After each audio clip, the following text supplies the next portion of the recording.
Bienvenue, chers dormeurs. Je suis votre conteur ce soir, et je suis là pour vous aider à vous endormir paisiblement. Avant de commencer, merci de liker cette vidéo et de vous abonner à la chaîne pour découvrir d'autres histoires du soir. Dites-moi en commentaire d'où vous regardez et combien de temps vous avez. Je n'aurais jamais cru que posséder des locations de vacances à la montagne puisse être source d'insomnie. On croit souvent que louer des maisons de vacances, c'est de l'argent facile, il suffit de les mettre en vente, de les nettoyer et de les oublier.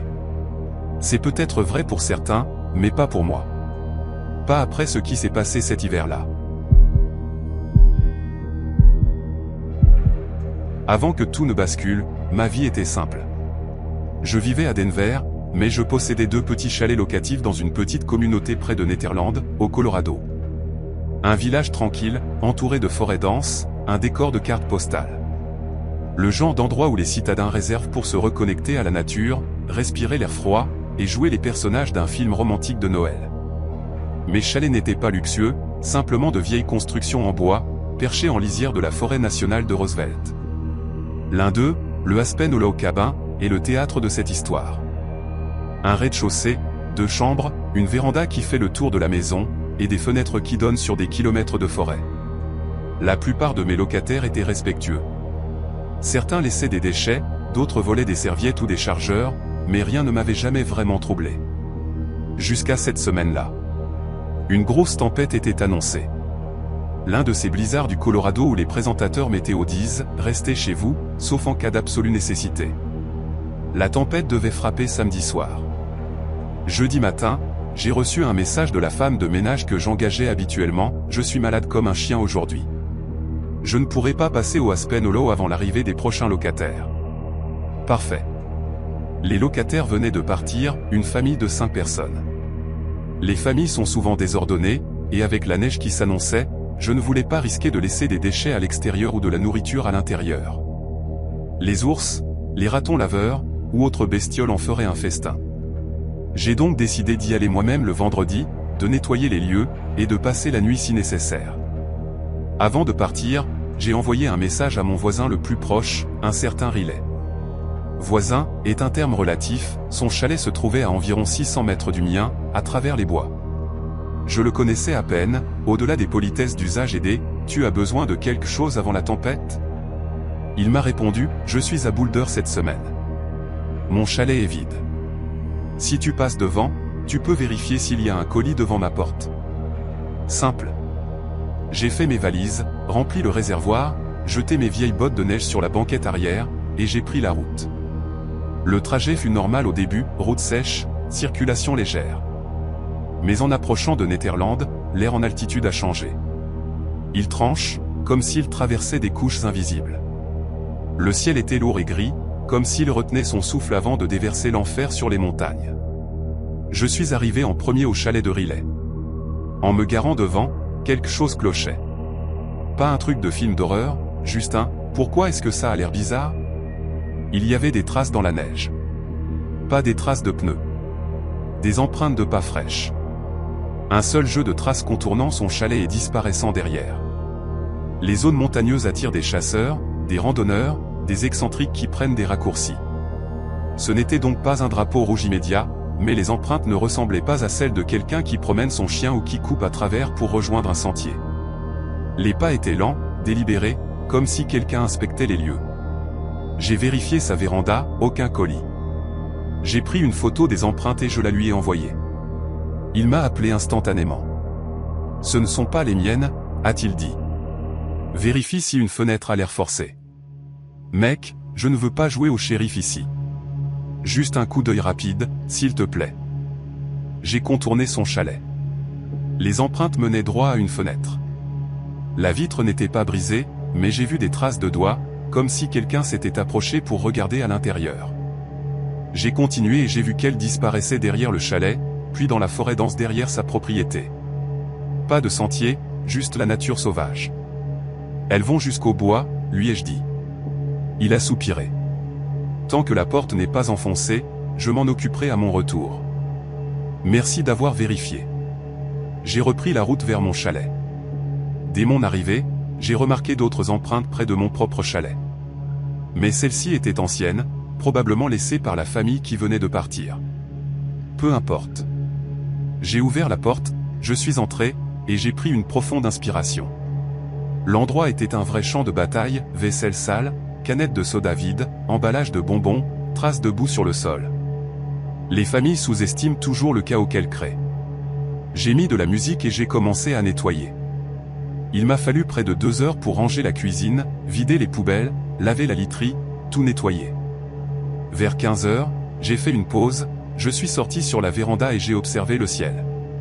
La neige commençait à tomber, de petits flocons tourbillonnant comme de la poussière. L'air semblait plus lourd. Dans les montagnes, on apprend à reconnaître quand une tempête ne rigole pas. Je suis rentré, j'ai plié les couvertures, frotté la salle de bain, passé l'aspirateur dans le salon. Tout était normal, jusqu'à ce que ça ne le soit plus. Vers 16h30, alors que la musique jouait toujours, j'ai entendu un bruit qui a traversé le son, craquement. Des pas dans la neige. Lent. Lourd. J'ai baissé la musique. Un autre craquement. Un autre. Quelqu'un marchait autour du chalet. Pas vite, pas de manière décontractée, juste en cercle. Ma première pensée a été, un randonneur égaré ? J'ai regardé par la fenêtre la plus proche. Rien. Mais le bruit était indéniable. Quelqu'un était là, passant d'un côté du chalet à l'autre. Ma voiture était garée dehors. Qui que ce soit savait qu'il y avait quelqu'un à l'intérieur. Je ne suis pas sorti. Je n'ai pas crié. J'ai simplement verrouillé la porte en silence et j'ai observé la fenêtre pendant un moment. Après peut-être 5 minutes, les pas se sont estompés dans la neige et le silence. Mon cœur n'a cessé de battre la chamade pendant une bonne demi-heure. À 19h, la neige tombait drue. Des flocons épais frappaient les fenêtres. La visibilité était d'à peine 4 mètres.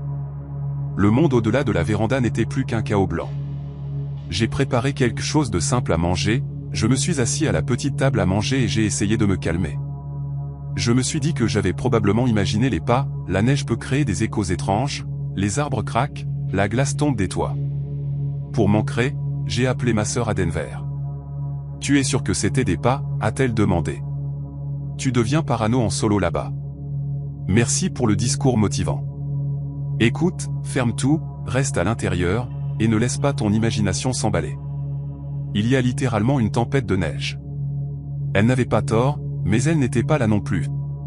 Après le dîner, vers 20h45, le chalet a commencé à faire ces bruits que font les vieilles maisons en hiver, le bois craque, les poutres se déplacent, le toit grince sous le poids de la neige fraîche. Je me suis dit que ce n'était que ça. J'ai mis un film et je me suis étalé sur le canapé. La tempête hurlait dehors, le vent frappait les murs comme s'il voulait entrer. Un vrai blizzard du Colorado. Mais à mi-chemin du film, j'ai entendu un nouveau bruit, un toc léger contre le mur extérieur, suivi d'un autre, puis d'un autre.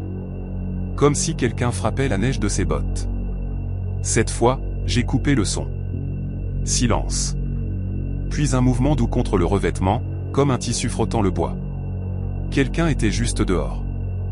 Mon estomac s'est noué. J'ai attrapé le premier objet avec lequel je pouvais me défendre d'un tisonnier de cheminée et j'ai avancé dans le couloir. Chaque planche sous mes pieds semblait trop bruyante. Je suis arrivé dans la chambre. Les rideaux étaient tirés. J'ai cru voir une ombre passer devant la fenêtre. Juste une tache sombre floue. Pas de pas cette fois. Pas de bruit. Juste une présence. Puis le silence s'est brisé. Un petit tape sur la vitre, pas un coup, pas assez fort pour briser quoi que ce soit, juste un doigt tapotant la vitre glacée. Je me suis figé. Après environ 15 secondes, je me suis forcé à avancer, j'ai attrapé le rideau et je l'ai tiré d'un coup. Personne. Mais il y avait des empreintes fraîches juste sous la fenêtre, menant vers l'arrière du chalet. Ma gorge s'est asséchée. J'ai refermé le rideau instantanément et j'ai reculé. J'ai attrapé mon téléphone et j'ai pensé à appeler le shérif, mais j'ai hésité. Qu'est-ce que je dirais ? Il y a des pas dehors. Ils penseraient que je suis paranoïaque ou ivre. Alors j'ai attendu. Je me suis rassis sur le canapé, le tisonnier à la main, les yeux rivés sur la fenêtre avant. La tempête hurlait plus fort, secouant le chalet. Les heures ont passé ainsi. Plus de tapes, plus de pas. Vers minuit, la fatigue m'a frappé comme un camion. Je me suis couché avec le tisonnier à côté de moi, entièrement habillé, mes bottes par terre au cas où je devrais fuir. Le sommeil est venu avec difficulté. Je me suis réveillé en sursaut parce que quelqu'un était sur mon toit. Des pas lourds crissant juste au-dessus de moi. Pas un animal, pas de la neige qui glisse, des pas humains. Un pas, un autre pas, un autre. Marchant le long du toit vers le coin du chalet, puis silence. Jésus-Christ. Jésus-Christ, ai-je murmuré encore et encore. Mes mains tremblaient si fort que le cadre du lit vibrait. J'ai attrapé mon téléphone et j'ai composé le numéro du bureau du shérif local. Une opératrice a décroché. J'ai essayé de garder ma voix stable. Il y a quelqu'un sur mon toit. Je suis au Aspen Hollow Cabin, au bout de Ridgeview Road. J'ai entendu des pas. Je n'invente pas. Elle ne m'a pas ignoré. Restez à l'intérieur. Verrouillez vos portes. Un adjoint est en route, mais les routes sont difficiles. Est à environ 40 minutes. 40 minutes. Je l'ai remercié et j'ai raccroché. Les pas ne sont pas revenus. Aucun bruit, sauf la tempête. Chaque minute semblait durer 1 heure. J'ai entendu un moteur de camion dehors avant de voir des lumières. Puis un coup à la porte. Département du shérif, vous pouvez ouvrir. J'ai laissé entrer l'adjoint, un jeune homme nommé Callahan. La neige recouvrait sa veste. Il a regardé autour de lui avec sa lampe torche. Vous avez dit que quelqu'un était sur votre toit. Oui, je le jure. Des pas, clairs comme le jour. Il n'a pas ri. Il n'a pas souri. Il a juste hoché la tête. Laissez-moi vérifier dehors. Restez ici. Il est retourné dans la tempête. Pendant 15 minutes, j'ai fait les 100 pas, le cœur battant. Quand il est revenu, il a enlevé la neige de son chapeau. Sa voix était calme, mais pas ses yeux. Vous aviez raison. Il y a des empreintes là-haut. Ma poitrine s'est serrée. On dirait que quelqu'un a grimpé sur votre climatiseur, s'est hissé, puis a marché sur le toit. Aucune trace d'effraction, cependant. Mais pourquoi diable quelqu'un ferait ça, ai-je demandé. Il a légèrement haussé les épaules. Les gens qui rôdent autour des chalets pendant les tempêtes, ce n'est pas inédit. Ça peut être quelqu'un de perdu. Ça peut être quelqu'un de défoncé. Ça peut être quelqu'un qui cherche des maisons vides. Puis il a marqué une pause. Mais grimper sur le toit, c'est inhabituel. Il m'a conseillé de rester jusqu'au matin. Je vais patrouiller dans le secteur. Appelez si quelque chose se produit. Il est parti. À l'aube, la tempête s'était calmée. La neige recouvrait profondément la véranda comme un glaçage.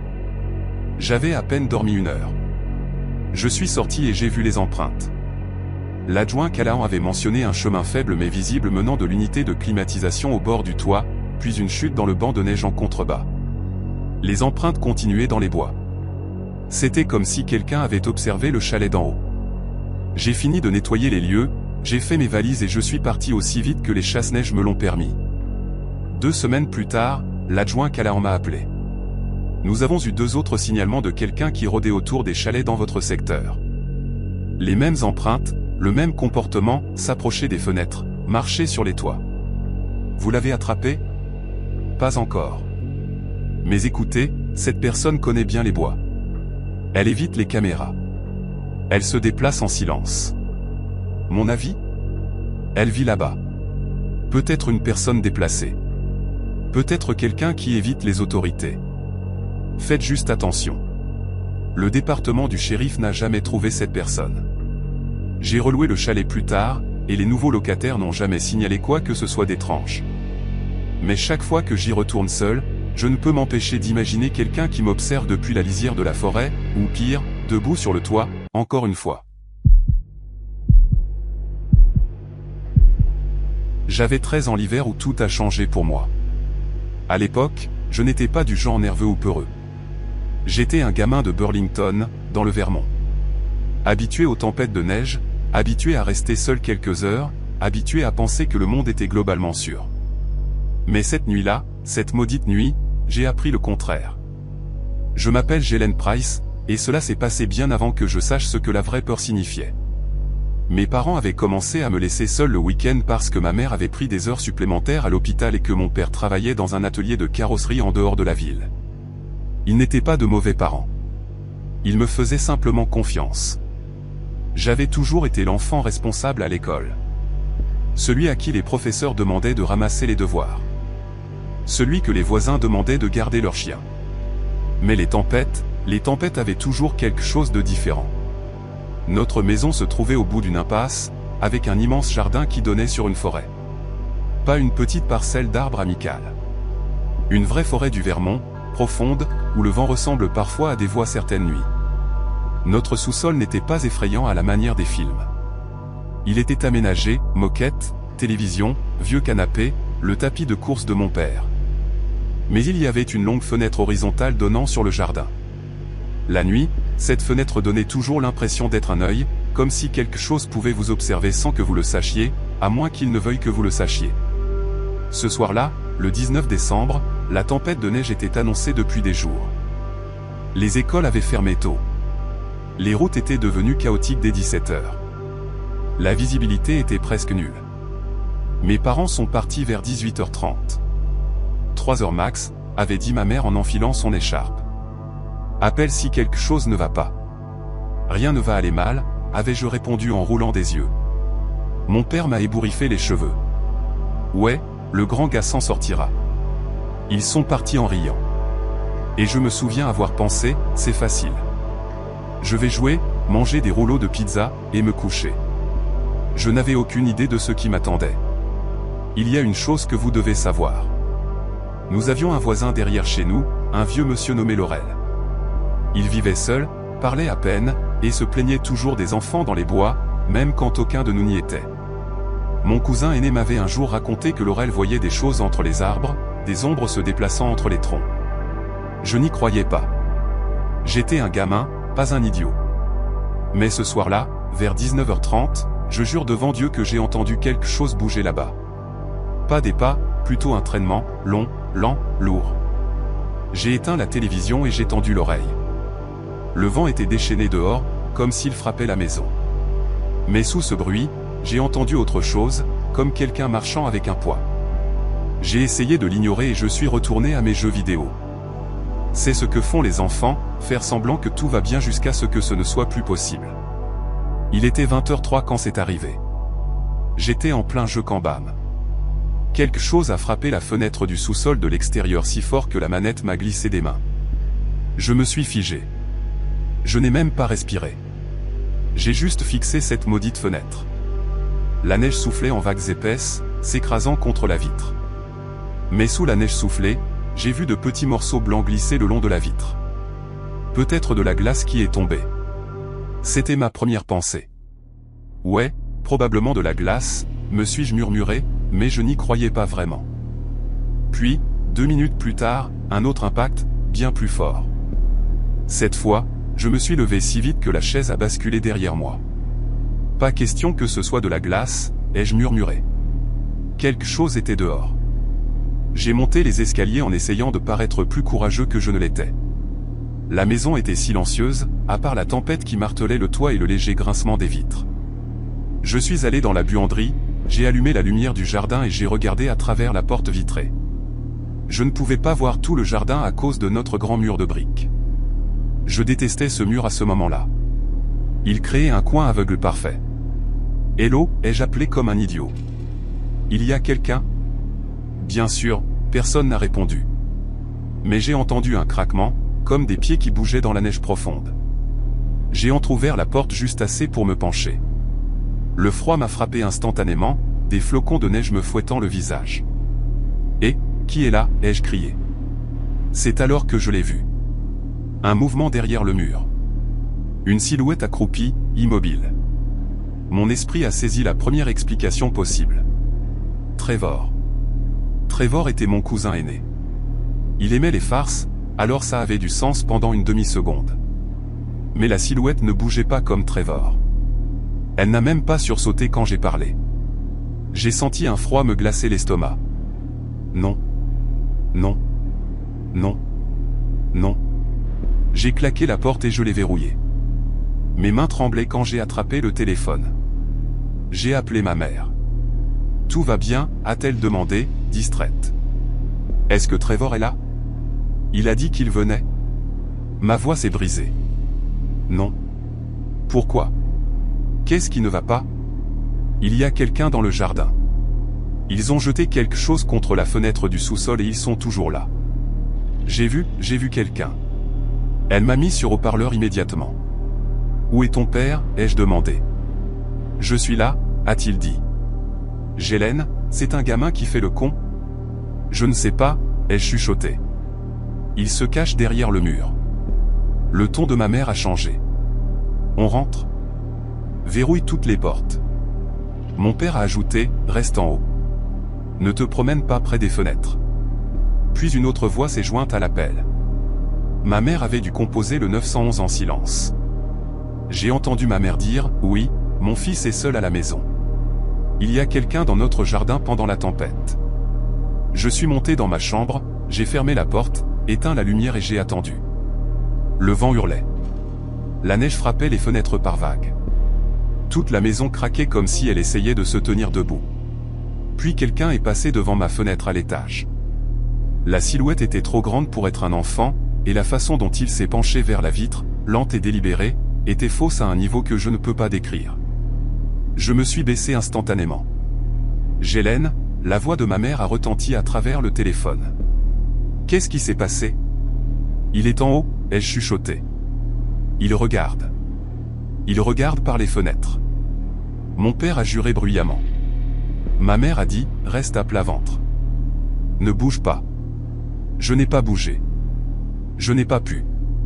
Puis boum contre ma fenêtre. Quelque chose l'a frappé fort. Un deuxième coup. Un troisième. Et une voix a crié de l'extérieur, étouffée par la tempête. Et ce n'était pas une voix d'enfant. Elle était plus grave, plus rauque, comme celle de quelqu'un de plus âgé, de quelqu'un en colère. Ouvre. Je sais que tu es là. Mon corps entier est devenu glacé. Ma mère a dû l'entendre parce qu'elle a halté. Oh mon Dieu. La police arrive bientôt. Reste à plat ventre, mon chéri. Je me suis plaqué contre le sol, tremblant de manière incontrôlable. Viens à la fenêtre, a crié l'homme à nouveau. Pas question. Pas en 1 million d'années. Il a frappé la vitre à nouveau, assez fort pour faire trembler le cadre. Puis ça s'est arrêté. Juste arrêté. Silence, à part la tempête. Ces 5 minutes ont semblé durer 5 heures. Quand la sonnette a finalement retenti, elle m'a fait presque aussi peur que l'homme. Je me suis traîné lentement en bas des escaliers et j'ai regardé par l'œil de bœuf. Une policière se tenait là. De la neige s'était accumulée sur son chapeau, une lampe torche à la main. J'ai entrouvert la porte. Ghislaine Price, a-t-elle demandé. Je suis l'officier Rowan. Ça va? Non, ai-je répondu honnêtement. Elle a fait le tour complet du jardin, vérifiant derrière le mur, le hangar, la terrasse, les arbres. Je l'ai observée à travers la vitre. Après 10 minutes, elle est revenue. Des empreintes partout, a-t-elle dit. Qui que ce soit, il a fait le tour de tout le jardin, jusqu'à chaque fenêtre. J'ai avalé ma salive. Vous avez vu quelqu'un? Non, mais la façon dont ces empreintes s'arrêtent près des bois. Elle a marqué une pause, choisissant ses mots avec soin. Il est parti récemment. Très récemment. Elle est restée avec moi jusqu'à ce que mes parents rentrent. Ma mère en larmes, mon père furieux. L'officier a parlé longtemps avec eux. À un moment, j'ai entendu dire, avec la tempête, la visibilité était faible. Il est possible qu'il repérait les maisons. Vous devriez installer des lumières à détection de mouvement. Super. Quand elle est partie, mon père s'est assis à côté de moi et a dit, la prochaine fois, tu appelles plus tôt. Ne te dis pas que tu nous déranges. J'ai hoché la tête mais je n'ai rien dit. Parce qu'il y avait une chose que je ne leur avais pas dite. Une chose que j'ai gardée pour moi pendant des années. Quand l'officier vérifiait le jardin, j'ai vu quelque chose depuis la fenêtre de l'étage. Pas l'homme, pas des empreintes, mais une longue trace de traînée menant de notre propriété au bois, comme si quelque chose de lourd avait été tiré. Personne ne m'a cru quand j'en ai parlé plus tard. Ils ont dit que c'était des traces de chasse-neige ou de la neige poussée par le vent. Mais je sais ce que j'ai vu. Je sais qu'il y avait quelqu'un dehors dans cette tempête. Et il n'était pas seul. J'ai toujours détesté le son du vent qui secoue les fenêtres fermées. Cela me rappelle mon enfance, allongé éveillé dans la maison locative délabrée de mes parents à Détroit, écoutant le vieux revêtement claquer contre le cadre chaque fois qu'une tempête hivernale s'abattait. La maison était froide, pleine de courants d'air, et penchée dans tous les sens possibles. Mais ces hivers-là, ils sont restés en moi, comme gravés dans mes os. Peut-être est-ce pour cela qu'en tant qu'adulte, je continuais à faire des choses stupides, comme accepter des voyages hivernaux isolés dans les montagnes. Une partie de moi essayait toujours de prouver que le froid ne me dérangeait plus, que j'avais grandi. Mais la nuit dont je vais vous parler, cette nuit-là, m'a rappelé que le froid peut vous tuer aussi facilement que n'importe quelle créature vivante. Cela s'est passé il y a 4 ans, quand 2 amis et moi avons décidé de passer un long week-end dans un chalet isolé à l'extérieur de Blacktail Ridge, dans le Colorado. Un endroit si reculé que la station-service la plus proche se trouvait à 50 km. Et la route menant au chalet n'était même pas goudronnée. Le genre d'endroit où les locaux vous mettent en garde de ne pas y aller pendant une tempête. Mais depuis quand écoutons-nous les locaux? Je sortais avec Riley, une graphiste de Phoenix. Une fille douce, intelligente, coriace, mais complètement inexpérimentée en matière de neige. Elle n'avait jamais possédé de bottes de neige avant ce voyage. Elle avait cette veine aventureuse, toujours à essayer de me suivre, même quand je lui disais qu'elle n'avait pas à le faire. Mon meilleur ami, Lucas, nous avait invités. Une dernière aventure hivernale avant que je ne devienne trop ennuyeux, avait-il dit. Il venait de se fiancer à Lena, une barmaid d'Albuquerque qui n'avait vu la neige qu'à 2 reprises avant d'accepter de venir avec nous. Nous nous sommes donc retrouvés là, moi, un gars traumatisé par la neige depuis l'enfance, Riley, une fille du désert essayant de m'impressionner, Lucas, le junkie d'adrénaline, et Lena, celle qui aurait probablement dû dire non à tout cela. Nous nous sommes tous retrouvés à mon appartement de Denver un jeudi soir. Et tôt le vendredi matin, nous avons pris la route vers les montagnes. Aucun de nous ne réalisait que la tempête se dirigeant droit vers Blacktail Ridge était du genre à fermer les autoroutes, piéger les chasse-neige et paralyser des villes entières. Nous voulions juste un week-end amusant, snowboard, boissons, rire, des conneries inoffensives et stupides. C'est drôle de voir à quelle vitesse les choses inoffensives peuvent tourner au cauchemar. Le chalet appartenait à l'oncle de Lucas, un homme des bois qui avait vécu la plupart de sa vie seul et était mort seul aussi. Le chalet n'avait pas été utilisé depuis sa mort. Et croyez-moi, ça se voyait. Quand nous avons remonté le long chemin de terre, les ornières gelées en ligne dentelée sous les pneus, l'endroit ressemblait à quelque chose sorti d'un film. Toit en A, revêtement vert foncé, large porche, cheminée légèrement penchée. La neige recouvrait déjà le sol, mais seulement quelques centimètres. La tempête n'avait pas encore frappé. « Mec », a dit Lucas en sautant du camion. « Dis-moi que ça ne crie pas ambiance montagne. » « Ça crie quelque chose, ai-je marmonné en attrapant nos sacs. Riley m'a donné un coup de coude. « Arrête de dramatiser. C'est mignon. » Mignon, non. À l'intérieur, ça sentait le bois moisi et les vieilles bottes. De la poussière partout. La cheminée était froide. L'endroit n'avait pas vu un humain depuis longtemps.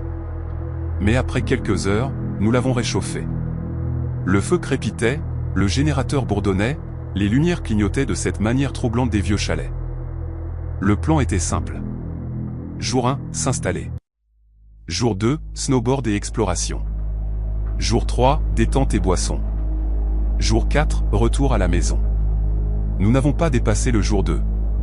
Nous étions dehors ce premier soir, assis dans le jacuzzi sur la terrasse arrière. De la vapeur s'élevait dans l'air glacé. Le ciel était d'un violet contusionné, lourd de neige à venir. Lena a soudainement levé la tête. « Vous avez entendu ça ?» Lucas l'a éclaboussé. « Entendu quoi ?» Un paix de caribou dans les bois. Non, sérieusement. Elle a pointé vers la lisière des arbres. Ça ressemblait à, je ne sais pas, un bourdonnement. Un bourdonnement très grave. J'ai écouté. Rien que le vent. Tu entends le générateur, ai-je dit. Non, c'était différent. Elle s'est enroulée dans ses bras. Riley a chuchoté. C'est flippant. J'aurais dû faire attention. J'aurais dû la prendre au sérieux. Mais j'ai ri, me suis renversé en arrière et ai laissé la chaleur de l'eau effacer la tension. Première grosse erreur. Je me suis réveillé vers 6 heures du matin dans un silence. Pas un silence normal. Un silence épais, le genre que vous n'avez que juste avant qu'un truc énorme ne frappe. Je suis sorti et le monde avait l'air faux. Une chute de neige si lourde que je pouvais à peine voir à 3 mètres devant moi. Le vent hurlait à travers les arbres, le ciel était complètement blanc, et la température, brutale. Debout là, à regarder la tempête avaler la vallée, j'ai senti quelque chose d'étrange, comme si l'air lui-même vibrait. Je ne pouvais pas l'expliquer. À l'intérieur, tout le monde se réveillait. Lucas avait déjà enfilé ses bottes, souriant comme un gamin. On va faire une randonnée jusqu'à la crête aujourd'hui. Pas de planche, juste les bottes. Il m'a tapé dans le dos. Tu es partant ? Je l'étais. Bien sûr que je l'étais. Même si quelque chose rongeait déjà le fond de mon esprit, cette vieille peur d'enfant chuchotant, les tempêtes cachent des choses. Mais je l'ai repoussé, comme je le fais toujours. Nous sommes partis vers 11 heures. La neige s'accumulait vite, le vent coupait de côté. La visibilité était nulle. Riley est resté avec Lena. Elle prévoyait une journée cinéma avec du chocolat chaud. Chaude, en sécurité, intelligente. Exactement ce que j'aurais dû faire. Lucas et moi avons pris le sentier de la crête, un chemin étroit à travers des pins épais. Il riait, hurlait par-dessus le vent. Un vrai maniaque. Je ne cessais de regarder par-dessus mon épaule. Pas sûr de savoir pourquoi. Peut-être parce que la tempête de neige avait cette sensation étouffante, comme si le son était avalé, comme si toute la montagne retenait son souffle. À mi-chemin du sentier, Lucas a crié « Mec, dis-moi que ce n'est pas le truc le plus cool de tous les temps ». J'allais lui répondre quand je l'ai entendu. Un gémissement grave. Pas un son d'animal. Pas le vent. Humain. Peut-être à 50 mètres derrière nous, mais impossible à voir à travers la tempête. Je me suis retourné d'un coup. Lucas, tu as entendu ça? Entendu quoi? Un autre gémissement. Plus long cette fois. Un frisson a traversé le sol sous nos pieds. Lucas a arrêté de marcher. Ok. Ouais, j'ai entendu celui-là. Nous nous sommes regardés, essayant tous les deux de faire semblant que ce n'était pas terrifiant. Probablement juste le vent, a-t-il dit faiblement. Aucune chance. Tu ne grandis pas dans les hivers de Détroit sans savoir faire la différence. Mais aucun de nous ne voulait l'admettre, alors nous avons continué à marcher, plus vite maintenant. Deuxième erreur. Nous n'avons pas entendu les pas tout de suite, juste un craquement. Doux, lent, délibéré. Lucas s'est figé. Tu entends ça? J'ai hoché la tête. Quelqu'un est derrière nous. Non. Aucune chance que quelqu'un d'autre soit assez stupide pour être ici en ce moment. Craquement, craquement, craquement. De plus en plus proche. Nous ne pouvions rien voir. Juste un tourbillon blanc. J'ai crié « Eh, bonjour !» Qui est là? Pas de réponse, juste le craquement, régulier, sans hâte, comme si la personne nous voyait parfaitement bien. Lucas m'a attrapé le bras. On devrait retourner. Ouais. Nous avons commencé à descendre plus vite que je ne pensais, mes jambes capables de bouger dans la neige profonde. Les pas nous ont suivis. Même distance, même vitesse. Ni ne gagnant, ni ne perdant du terrain, juste en phase. Ça m'a fait plus peur que tout. Les gens s'essoufflent, les gens glissent, les gens tombent. Ce qui était derrière nous ne le faisait pas. Nous avions peut-être fait la moitié du chemin en descente quand j'ai senti mon téléphone vibrer. Enfin une zone avec un faible signal. 7 messages manqués, tous de Riley. Vous êtes de retour? Il y a quelqu'un dehors. Ils sont 2. Ils marchent autour du chalet. L'un d'eux a regardé par la fenêtre. Répondez, s'il vous plaît. Où êtes-vous? Mon estomac s'est noué. J'ai essayé de répondre, mais le message n'est pas parti. Je l'ai appelé directement, tombant sur sa messagerie. Lucas, ai-je dit, la voix tremblante. Il faut bouger. Nous avons presque couru, glissant, tombant, nous relevant. La neige nous fouettait le visage, les gémissements derrière nous devenant plus forts, plus en colère. À un moment, Lucas m'a attrapé la manche. Mec, ce truc, quoi que ce soit, il est plus proche. Je n'ai pas regardé en arrière. Je ne voulais pas savoir. Quand le chalet est enfin apparu à travers la tempête, j'ai ressenti une vague de soulagement si forte qu'elle m'a presque mis à genoux. Nous avons tambouriné à la porte jusqu'à ce que Riley l'ouvre, nous tirant à l'intérieur. Elle était pâle, les yeux rouges d'avoir pleuré, les mains tremblantes. « Qu'est-ce qui s'est passé ?» ai-je demandé. Elle a pointé vers les fenêtres maintenant couvertes de couvertures de fortune. Il y avait 2 personnes là dehors, comme marchant lentement. L'une est venue droit à la fenêtre du salon et a juste regardé. Elle n'a rien dit. Elle n'a pas frappé. Elle est juste restée là. Lena a ajouté, la voix tremblante. Et ils ne portaient pas les bons vêtements, comme pas des vêtements d'hiver. L'un avait l'air d'être en jean et sweat à capuche, les mains nues, pas de chapeau, rien. Lucas a chuchoté. Aucune chance qu'ils survivent dehors habillés comme ça. C'est ce que je dis, a rétorqué Riley. Qui diable se promène dans un blizzard comme ça sans geler à mort? Je n'avais pas de réponse, parce que je savais exactement ce qu'elle voulait dire. Ceux qui nous avaient suivis ne semblaient pas humains. La nuit est tombée vite. La tempête s'aggravait, le vent hurlait, la neige s'accumulait contre la porte. Nous avons essayé de nous distraire avec un film, mais une demi-heure plus tard, boum, boum, boum. 3 coups violents à la porte d'entrée. Riley a hurlé. Lena s'est couvert la bouche. Lucas a attrapé le fusil de chasse qu'il avait trouvé dans la réserve. « N'ouvrez pas », ai-je chuchoté. « Pas question », a-t-il répondu. Nous avons attendu. Une autre série de coups, plus lente cette fois.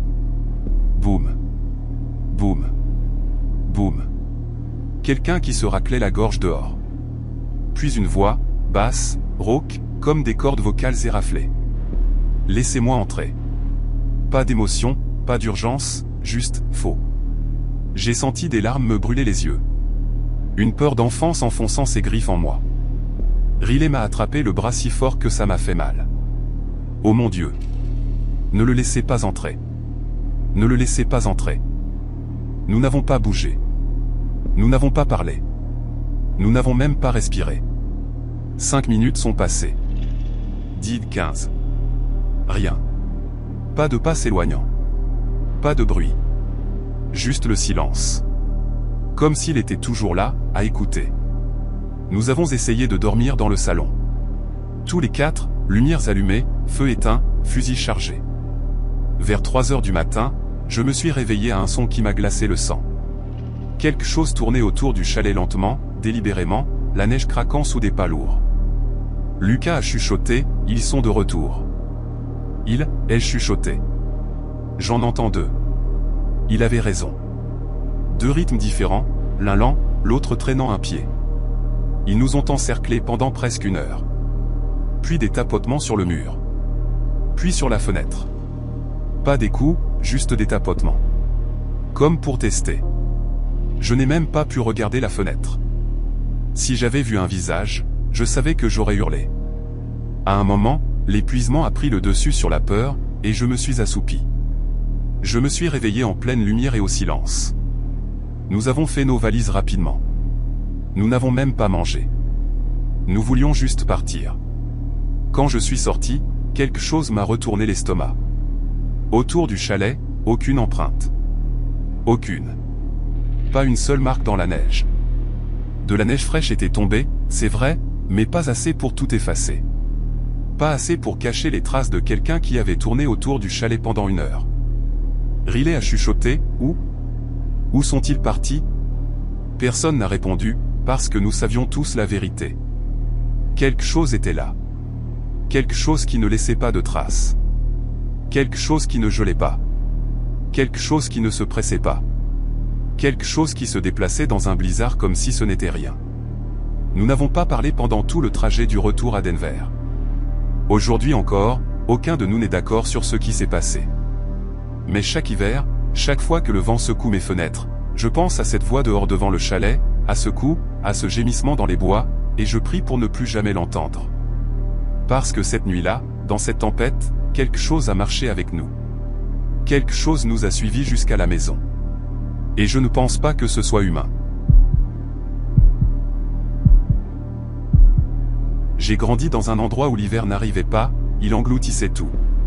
Je suis né à Juneau, en Alaska. Et si vous y avez vécu assez longtemps, vous savez que la Terre a sa propre voix. Certains disent que c'est le vent. Certains disent que c'est la nature sauvage. Ma grand-mère, aujourd'hui décédée, disait que c'était les anciens sous la glace. J'ai toujours pensé qu'elle plaisantait à moitié. Mais après tout ce qui s'est passé cette nuit de décembre, la nuit où la tempête est arrivée tôt et a frappé fort, j'ai réalisé que ma grand-mère ne plaisantait pas. Pas du tout. Je raconte cette histoire parce que je ne comprends toujours pas ce qui s'est passé.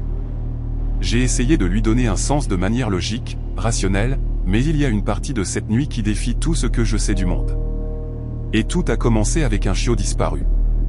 Je sortais avec Landon Reeves depuis presque 11 mois. Il vivait avec ses parents, Rick et Holly Reeves, dans un endroit appelé Taku Riverbank, une petite étendue de terre à environ 20 minutes de Juneau. Là-bas, les maisons étaient éloignées les unes des autres, séparées par la forêt plus que par des clôtures. La neige s'accumulait assez haut pour engloutir de petites voitures. La maison des Reeves était l'une de ces cabanes alaskiennes classiques, bois solide, mousse sur le toit, une véranda qui sentait en permanence le pain et l'air froid. La famille Reeves n'était pas riche, mais elle vivait confortablement, et ils avaient un sacré bon cœur. Surtout Rick. C'était ce qu'on appelle un vrai Alaskien, un homme capable de réparer une motoneige dans le noir avec un couteau de poche et du ruban adhésif. 3 semaines avant que tout ne se produise, Rick avait adopté un chiot husky alaskien de 8 semaines. Le plus doux des petits gars. Il l'avait appelé Cody. Cody aimait tout le monde, surtout moi. Il courait vers moi dès que je franchissais cette porte, la queue qui remuait, les yeux brillants, comme si j'étais tout son monde. Ce petit chiot n'ignorait jamais un appel. Pas une seule fois. C'est ce qui a rendu cette nuit si terrifiante. C'était un vendredi. J'étais venu passer le week-end avec Landon, car une tempête de neige était prévue pour le samedi matin tôt, et les routes deviendraient rapidement dangereuses.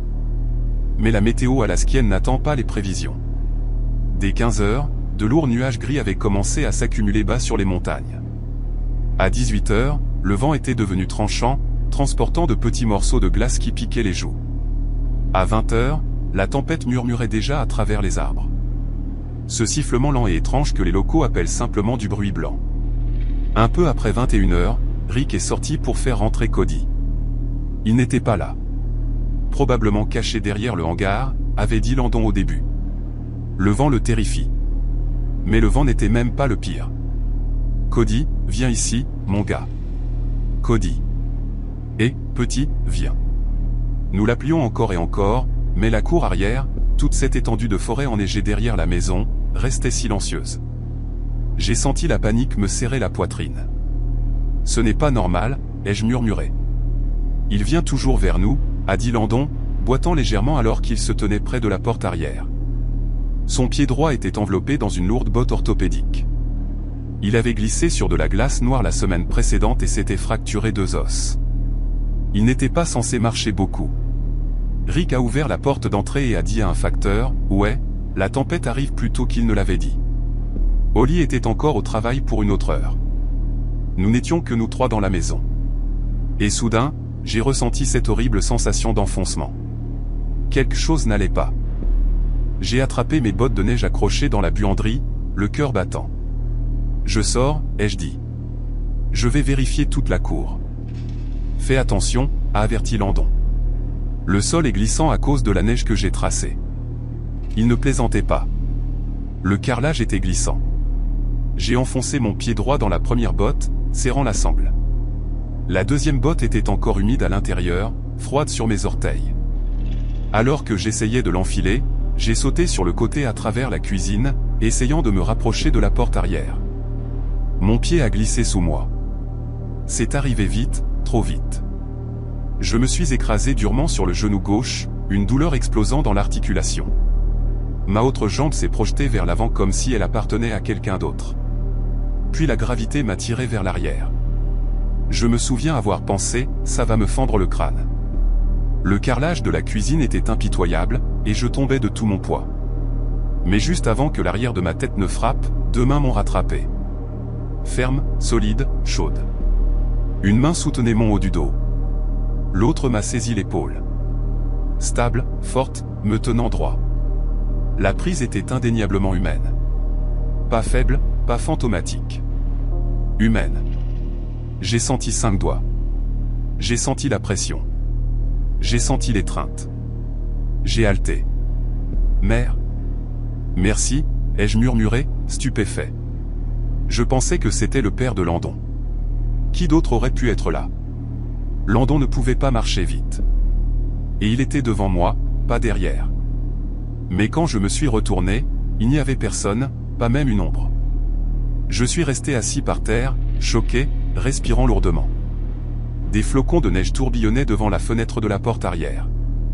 Le vent hurlait contre le revêtement. Landon s'est approché de moi en boitant. Ça va? Ouais, je suis tombé. Je crois que ton père m'a rattrapé. Mon père, a-t-il dit, fronçant les sourcils. Mon père est à la porte d'entrée. Non, il était derrière moi, ai-je insisté. Il m'a attrapé. Landon, il m'a littéralement rattrapé avant que je ne me cogne la tête. Landon a secoué la tête, confus. De quoi tu parles? Je t'ai observé tout le temps. Personne n'est venu derrière toi. Mon estomac s'est noué. Rick est entré dans la cuisine à ce moment-là, essuyant la neige de son manteau. Ça va, a-t-il demandé. J'ai entendu un bruit. Ta copine s'est étalée, a dit Landon. J'ai rattrapé. Mais tu m'as rattrapé, non? Tu es venu derrière moi. Rick a cligné des yeux. Rattrapé. Chérie, je n'étais même pas là. J'étais encore sur le perron avant de parler au facteur. Je les ai regardés tous les deux. Non, quelqu'un m'a attrapé. Quelqu'un m'a aidé. Landon et Rick ont échangé un regard, le genre de regard que l'on lance à quelqu'un quand il est confus à cause du choc. Mais je n'étais pas confus. Je savais exactement ce que j'avais senti. Malgré ce qui s'était passé, ou peut-être à cause de cela, j'ai enfilé mes bottes et je me suis élancé dans la tempête. Rick a attrapé ses gants. On ne perd pas ce chien ce soir, a-t-il dit. Pas ici. Le vent s'était renforcé, soulevant de épaisses plaques de neige qui claquaient contre nos vestes. Le monde était blanc, pas d'un blanc doux, d'un blanc violent. Nous avons vérifié la cour. Nous avons vérifié près du hangar. Nous avons vérifié la souffleuse à neige qui se trouvait sous une bâche. Rien. Cody, a crié Rick. Mon gars, viens. Pas d'aboiement, pas de gémissement, juste le hurlement du vent. Landon se tenait à la porte arrière, la tenant ouverte, hurlant des instructions. Vérifie près de la clôture. Il a peut-être rampé sous le pont. Et c'est près de l'ancien foyer. Mais il ne pouvait pas sortir, et la tempête ne faisait que s'intensifier. J'ai contourné le coin de la maison et j'ai vu quelque chose qui m'a glacé plus que le froid. Une traînée de petites empreintes de pattes, de la taille de celle de Cody, menant vers la lisière des arbres. Mais les empreintes n'étaient pas normales. Chaque petite marque de patte était espacée trop loin, comme s'il ne marchait pas, comme s'il était traîné ou courait. Mais pas selon le schéma des chiots qui courent. Pas ludique, pas normal. Il y avait quelque chose de décalé. Rick, ai-je crié. Il a marché à travers la neige vers moi. Qu'est-ce que tu as? J'ai pointé du doigt, son expression s'est durcie. Ça n'est pas normal. Nous avons suivi les traces, mais après 4,5 mètres, elle s'arrêtait net, comme si quelque chose l'avait soulevé droit dans les airs. Où diable est-il allé, ai-je chuchoté. Rick n'a pas répondu, car il n'y avait pas de bonne réponse. Nous allions faire demi-tour quand quelque chose a bougé dans les arbres. Un flou, une forme, quelque chose de bas sur le sol mais rapide. J'ai attrapé le bras de Rick. Tu as vu? Ouais, a-t-il murmuré. Ouais, je l'ai vu. Nous avons tous les deux reculé. La tempête rugissait si fort qu'on aurait dit qu'elle hurlait. Mais par-dessus le vent, j'ai juré, j'ai entendu une voix douce, une voix d'homme. Elle a chuchoté mon nom. Pas fort, pas de loin, mais directement derrière moi. Et je me suis retourné d'un coup. Personne. Juste la neige tourbillonnante. Rick ne l'a pas entendu. Il continuait à scanner les arbres, mais je l'ai entendu à nouveau, plus proche. Et un souffle sur mon oreille. J'ai plaqué ma main sur le côté de mon cou et j'ai trébuché en arrière. Rick m'a attrapé. Qu'est-ce qui s'est passé? Il y a quelqu'un ici, ai-je crié. Quelqu'un a chuchoté. Avant que je ne puisse finir, un son a déchiré les bois. Un jappement aigu et terrifié. Cody. Rick s'était lancé. C'est lui. Nous avons couru plus profondément dans les arbres, suivant le son, glissant dans la neige qui m'arrivait aux genoux. Le vent nous lacérait le visage. Les branches craquaient sous le poids de la glace. Cody, tiens bon, mon gars, a crié Rick. Un autre jappement, cette fois étouffé. Nous avons poussé jusqu'à atteindre une petite clairière. Et là, à moitié enterré dans la neige, tremblant violemment, se trouvait Cody. Mais quelque chose clochait. Il n'était pas seul. Il y avait des empreintes fraîches autour de lui. D'énormes, humaines, des pieds nus dans la neige, profondes, claires, parfaites, et elles encerclaient Cody comme si quelqu'un s'était tenu au-dessus de lui. Rick a juré. Qu'est-ce que... Cody s'est précipité vers moi en gémissant, enfouissant son visage contre ma jambe. Mais l'air autour de nous semblait mauvais. Épais, chargé, comme de l'électricité statique rampant sur votre peau. J'ai attrapé le chiot, l'ai soulevé et j'ai dit, il faut y aller maintenant. Rick n'a pas discuté. Nous avons sprinté à travers les arbres, Cody tremblant de manière incontrôlable dans mes bras. Quand nous sommes rentrés, Landon a crié, oh, merci mon Dieu. Il a essayé de se précipiter, mais a grimacé de douleur. Cody, mon pote. Le chiot a couru droit vers Landon et s'est blotti contre lui, tremblant toujours. Rick a verrouillé les 3 portes. Puis il s'est tourné vers moi, sérieux d'une manière que je ne lui avais jamais vue. Que as-tu exactement vu là dehors? J'ai avalé ma salive. Des empreintes d'ours, ai-je chuchoté, l'encerclant. Landon a froncé les sourcils. Un ours? Qui diable se promène pieds nus dans la neige pendant une tempête? Rick a expiré lentement. Ce sont des histoires, a-t-il murmuré. Papa, arrête, a roulé des yeux Landon. Non, a dit Rick, tu n'ignores pas ce genre de choses. Pas ici. Quelles histoires, ai-je demandé. Rick a hésité, puis a dit doucement, les marcheurs blancs. Landon a grommelé. Oh, allez. Pas les conneries fantastiques. Pas la fantaisie, a coupé Rick. Les vraies histoires. Les histoires natives. Celles d'avant que toute cette terre ait des routes. Que font-ils, ai-je chuchoté. Rick m'a regardé. Ils prennent des choses. Des animaux. Parfois des gens quand les tempêtes deviennent vraiment mauvaises. Ma peau s'est hérissée. Et tu penses qu'il y en avait un là dehors? Rick n'a pas répondu. Son silence était plus fort que des mots. Je ne leur avais pas parlé des mains qui m'avaient rattrapé, de l'étreinte sur mes épaules, du chuchotement dans la tempête. Parce que si je le leur avais dit, Landon aurait pensé que je m'étais cogné la tête, et Rick l'aurait cru. Peut-être trop. Mais cette nuit-là, quand tout le monde s'est endormi sauf moi, j'ai repassé ce moment encore et encore. Quelqu'un était derrière moi. Quelqu'un m'a soulevé. Quelqu'un a chuchoté mon nom. Quelqu'un qui n'a pas été vu. Et cela m'amène à la partie que je n'ai jamais racontée à personne, pas même à Landon. Quand je me préparais pour me coucher, j'ai fermé la porte de la salle de bain et j'ai fixé le miroir. Mes épaules me faisaient mal, une drôle de douleur, pas des bleus, juste un point sensible, comme si 5 doigts froids m'avaient serré des heures plus tôt. J'ai légèrement soulevé mon t-shirt, me suis tourné sur le côté et j'ai regardé. Il y avait des marques de doigts, pas des marques complètes, pas des bleus, mais de légères lignes de pression, comme si 5 doigts froids avaient serré avant de disparaître. Et puis, dehors, derrière la fenêtre de la salle de bain, au-delà de la neige, au-delà de l'obscurité, au-delà de la tempête, une silhouette se tenait au bord de la cour. Grande, mince, immobile, pieds nus. Je me suis figé. Elle ne bougeait pas. Elle ne clignait pas des yeux. Elle se contentait de rester là, comme si elle observait la maison, comme si elle m'observait. J'ai chuchoté, non, non, non, non. Sa tête s'est inclinée lentement, délibérément, comme si elle me reconnaissait. Puis le vent s'est levé. La neige a coupé à travers la vitre. Et quand la rafale s'est calmée, elle avait disparu.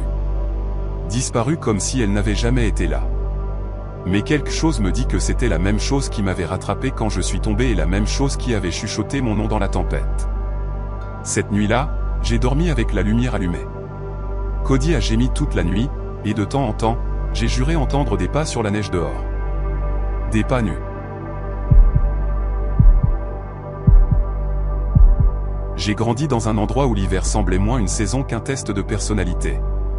Si vous pouviez traverser janvier sans crier sur quelqu'un, vous étiez officiellement un local. Je vis à Fargo, dans le Dakota du Nord, et oui, je connais les blagues. Pourquoi quelqu'un vivrait-il là-bas? Parfois, je me pose la même question. Mais c'est là que je suis né, là où ma mère m'a élevé, et là où mes souvenirs sont enterrés sous des couches de glace. À l'époque, j'avais 26 ans. Je travaillais de nuit dans une petite imprimerie et je dormais pendant la journée. Mon horloge interne était retournée bien avant que cette histoire ne commence.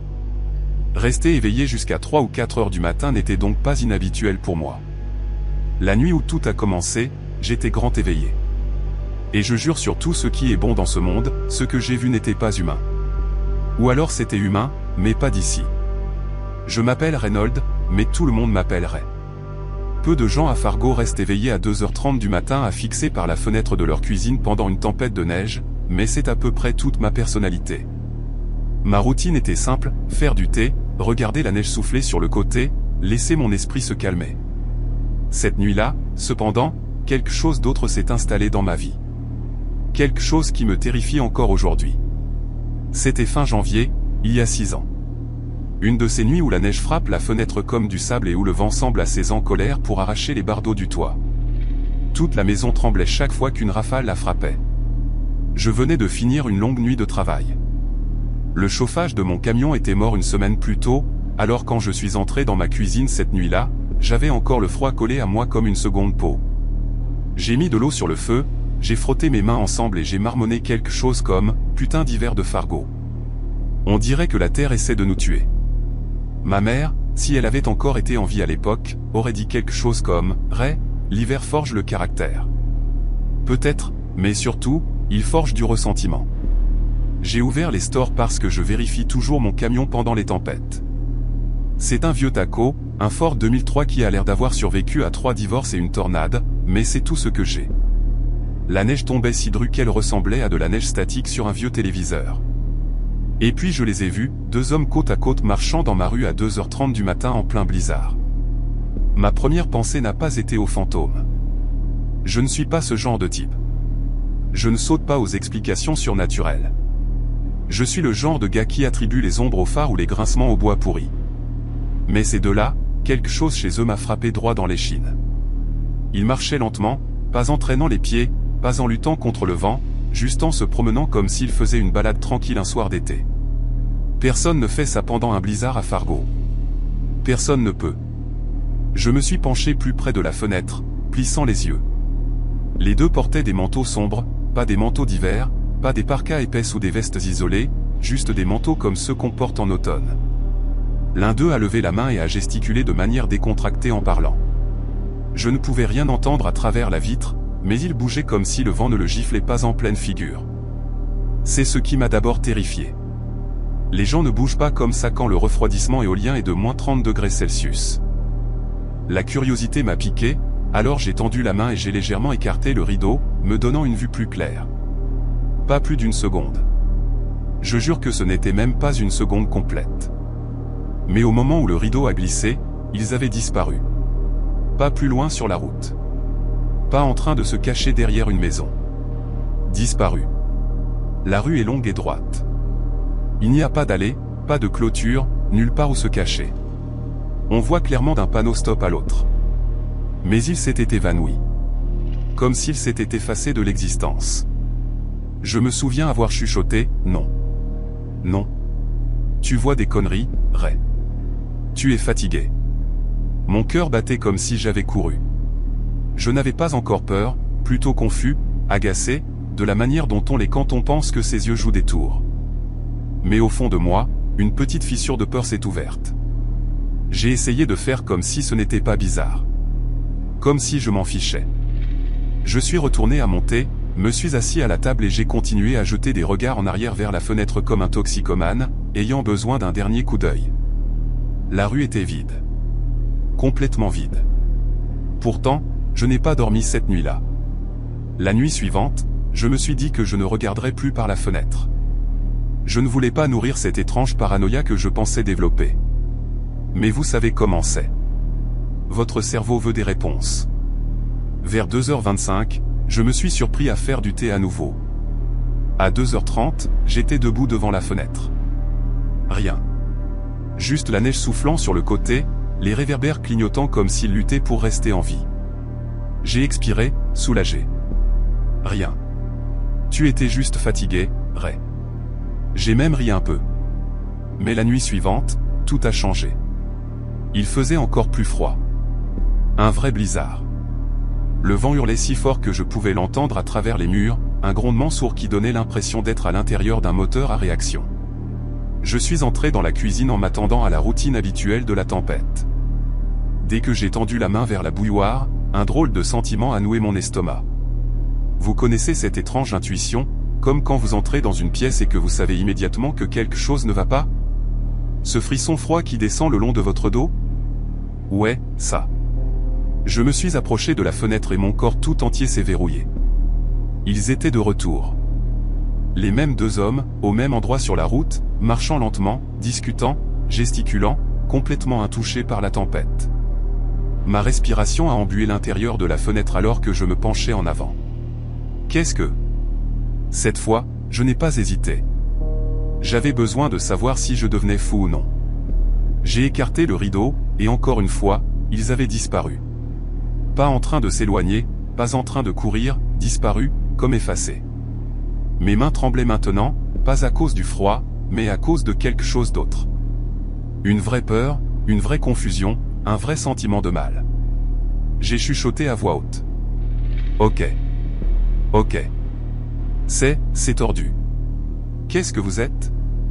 Qu'est-ce que vous êtes, putain? Mais personne n'a répondu.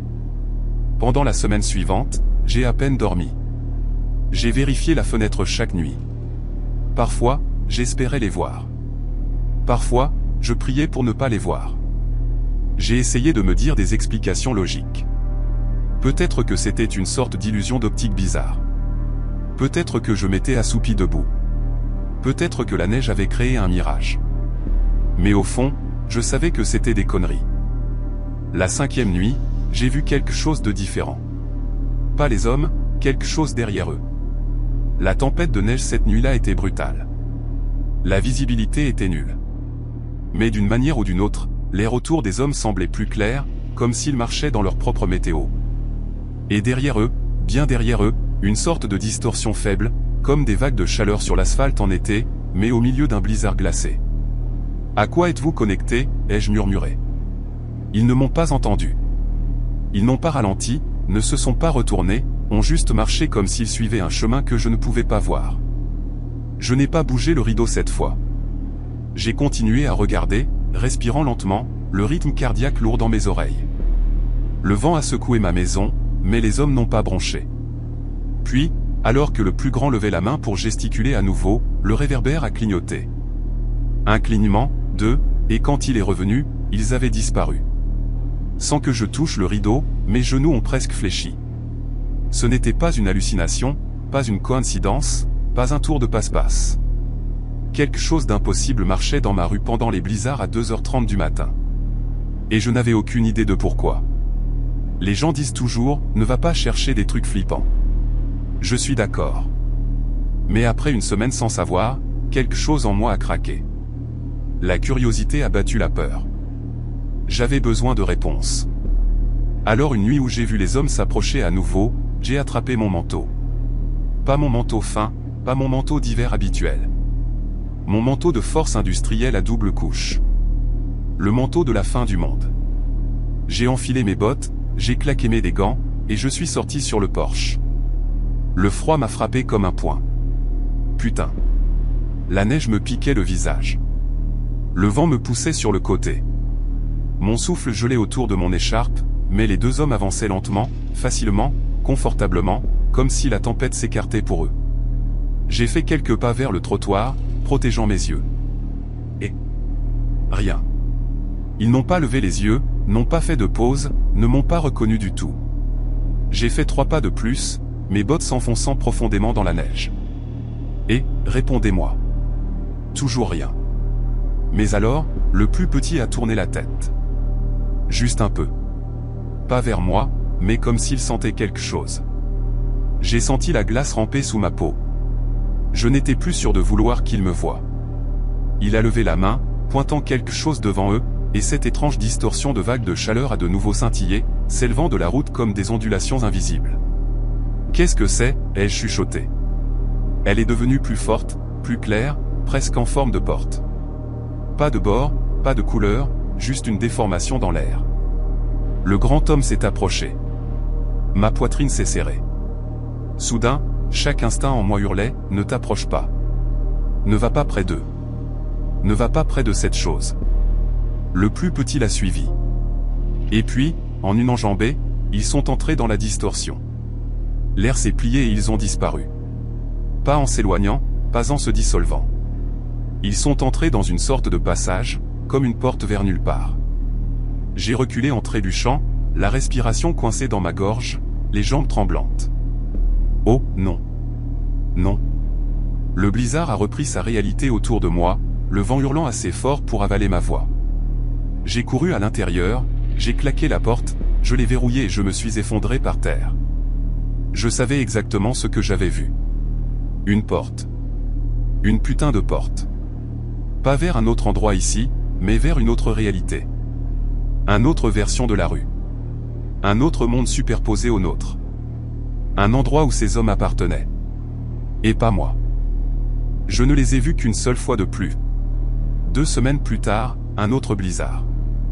Même heure, 2h30. Même endroit. Mais quelque chose était différent. Ils n'étaient pas calmes. Ils ne se promenaient pas.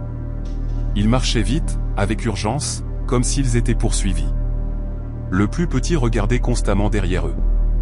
Le plus grand faisait des gestes brusques, comme s'il disait « Continuez à avancer ». Ma peau s'est hérissée. Quelque chose n'allait pas. Plus mal que d'habitude. Le vent autour d'eux n'était plus calme. Ils tournoyaient, se tordaient, se resserraient trop fort autour de leur corps, comme si la tempête essayait de les attraper. Et derrière eux, cette distorsion est réapparue. Mais cette fois, elle pulsait presque comme un battement de cœur, presque comme si quelque chose de l'autre côté poussait pour passer. Je voulais détourner le regard. Je voulais reculer, mais j'étais figé, à regarder. Le grand homme a atteint la distorsion, y est entré, et a disparu. Le plus petit était juste derrière lui. Puis il s'est arrêté, s'est retourné et m'a regardé droit dans les yeux. Un regard fixe et ininterrompu, même à travers la tempête, même à travers la fenêtre. Il m'a regardé comme s'il venait enfin de remarquer que je les observais depuis des jours. Son expression n'était pas en colère. Elle n'était pas effrayée. Elle était triste. Comme s'il disait silencieusement « Ne me suis pas », puis il a reculé dans la distorsion. L'air s'est plié et il a disparu. La distorsion s'est refermée comme une bulle qui éclate, et c'était tout. Je ne les ai plus jamais revus. 6 ans plus tard, je vérifie toujours cette rue chaque putain de nuit. Par habitude, par traumatisme, peut-être, ou juste par besoin de savoir si le monde d'où venaient ces hommes croise à nouveau le mien. Les gens me demandent pourquoi je suis si obsédé par les blizzards, pourquoi je bois du thé à 2h30 du matin, pourquoi je fixe dehors comme si j'attendais quelqu'un. Eh bien, maintenant vous savez. J'ai vu des choses étranges dans la vie. Des ombres, des bruits, des sensations bizarres, mais rien dont je pourrais jurer que c'était définitivement réel. Sauf ça. 2 hommes marchant à travers les tempêtes, intouchés. Une porte dans la neige. Des yeux rencontrant les miens à travers 2 mondes. Peut-être qu'il y a d'autres versions de nous là-bas. Peut-être que certaines réalités ne se chevauchent que lorsque la météo déchire les choses. Peut-être que j'ai eu la chance ou la malchance d'apercevoir un coup d'œil. Je ne prétends pas le comprendre. Tout ce que je sais, c'est ceci, certaines choses n'appartiennent pas à notre monde. Et parfois, pendant les pires tempêtes, notre monde oublie de les garder dehors.